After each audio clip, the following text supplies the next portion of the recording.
I used to believe everything in medicine had an explanation. 6 years in nursing made that feel like law. Every strange case had a cause. Every disturbing moment had a diagnosis behind it. That belief ended the night I met Gary Nelson. He came in during a quiet ICU shift. 31 years old, alcohol withdrawal, police custody. 2 officers stayed at his bedside constantly, watching him like they weren't just guarding a patient, but containing something. Even before I checked his chart, something felt wrong. There were dried stains on his body. Not fresh blood, not his. No visible injuries. Just scattered marks like violence had happened around him, not to him. Gary didn't act like a withdrawal patient. No fear, no doubt, just stillness. Like he was waiting for something we hadn't reached yet. Later, I asked him what changed 4 months ago. That's when he told me about the train. Late night, almost empty carriage. Only him and one other passenger. A man sitting across from him, shaking, pale, watching him too closely. Then the man moved, sat right in front of him, and said he couldn't stay awake anymore. Gary said that's when his body stopped responding. Not fear, not shock, something deeper. Like the connection between thought and movement just failed. He could think but not act. Then a man smiled, apologized, and said he couldn't live without sleep. And then he shot himself, right in front of Gary, close enough that it didn't feel like witnessing. It felt like it entered him. After that night, Gary said sleep changed. Not emotionally, physically. He said when he closes his eyes now, something continues him. Not dreams, not hallucinations. Something else. Something that watches, learns, and adapts. And when he wakes up, he is not always the same person who went to sleep. At first, I assumed alcohol withdrawal delirium. Hallucinations. Classic ICU case. But something didn't fit. Confused patients lose reality. Gary was tracking it, and afraid patients don't just hallucinate, they notice patterns. By afternoon, his withdrawal worsened. Tremors, sweating, agitation. We increased sedation again and again. Nothing worked normally. His body reacted, but his mind refused to shut down. Every time he started drifting off, he forced himself awake. Like sleep itself was dangerous. If I fall asleep, he kept saying, I won't be me anymore.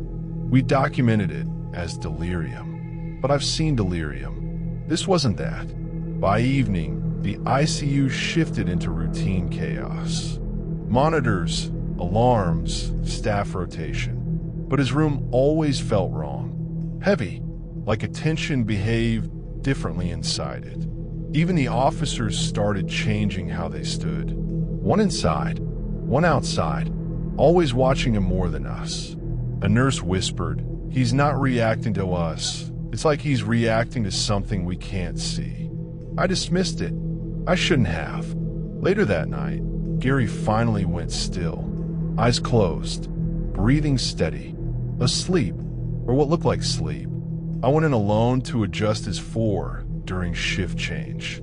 The officers were distracted at the doorway. For a moment, no one was watching. That's when I saw him, standing next to the bed, not entering, not moving, already there. He smiled, too wide, too wrong, like expression without understanding. And his eyes, they weren't empty. They were incorrect in a way I can't explain medically. Like something was wearing a face it hadn't fully learned. My body froze. Then footsteps outside. Shift change. I blinked. He was back in bed, restrained, asleep, perfectly still. Nothing had happened. That's what I told myself. But after that, reality started breaking in small ways. Time gaps I couldn't explain. Conversations I didn't remember. Staff saying they saw me walking during hours I wasn't on duty. And the worst part, I started waking up exhausted. Like I hadn't rested at all. Like I had been awake somewhere else. Gary changed too. Calmer, slower, almost like something inside him was running out. One night, I asked him again what was happening. He looked at me and said, "It doesn't kill you when you sleep. It continues you, and it doesn't always continue the same version." Then he added, "You think I'm the patient. I'm just the first one who noticed." After that, we increased sedation to maximum levels. Continuous infusions. Nothing worked like it should. Even exhaustion stopped forcing him under. Until one evening, everything went silent. Too silent. I went in again during shift change. And that's when I saw his hand. Outside the restraint. Already moving. Not waking up. Acting. Waiting for the exact second no one was watching. When he looked at me, I understood something I shouldn't have. He wasn't seeing me as a person. He was evaluating availability. Like I was something that could be occupied. "I didn't choose this," he whispered. "I just can't stay awake anymore." Then he pulled something from under the sheet and smiled. Not violent, relieved. Everything after that became noise. Screaming, running, security, questions no one could answer. But the worst part wasn't what happened to him. It was the assumption that there had only ever been one Gary. I wasn't discharged the same day, and I don't remember most nights after that. People say they've seen me walking hospital corridors at night. I don't respond, not because I ignore them, but because I don't remember being there. And sometimes during the day, I react half a second too late, like something else starts the thought before I do. This morning I woke up covered in blood again. No wounds, no explanation, just one certainty that never leaves me anymore. Sleep isn't rest, it's continuation. And I don't know how many versions of me are already gone, or which one is writing this right now.